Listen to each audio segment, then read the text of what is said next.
Thank you speaker sir. मैं सदन में मणिपुर में राष्ट्रपति शासन लागू करने की आवश्यकता पर बोलने के लिए खड़ा हूं।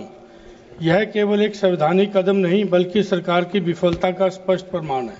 मणिपुर आज असुरक्षा, हिंसा और प्रशासनिक विफलता के कारण गंभीर दौर से गुजर रहा है।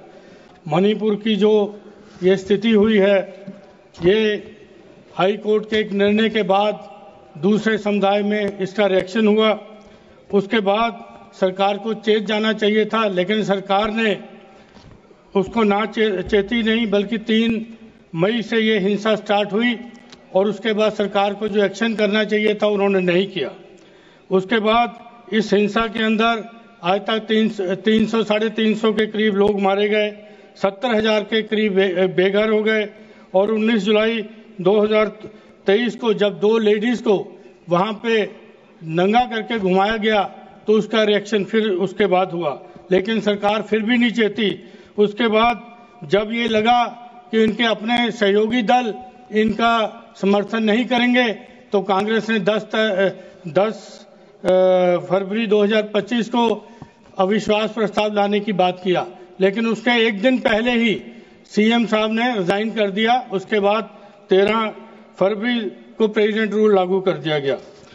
वहां पे आर्म्स लूटे गए, एम्यूनिशन लूटा गया और सब के सब लोग, नौजवान जो थे, सब सड़कों पे आ गए, कुछ घरों बेघर हो गए, आसपास के शरणार्थी कैंपों में शरण लिया।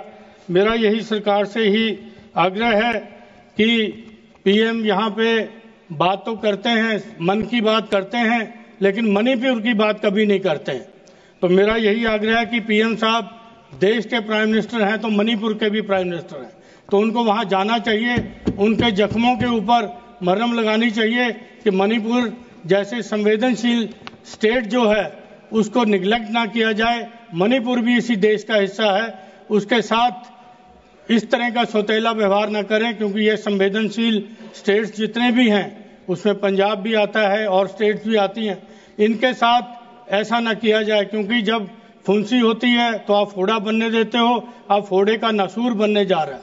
तो इसलिए रहते समय पे इनका ये हो जाए, वहां के लोगों का जो पुनर्वास किया जाए, नौजवानों के लिए कुछ काम किया जाए और वहां शांति बहाल किया जाए, ऐसा मेरा आग्रह है। धन्यवाद।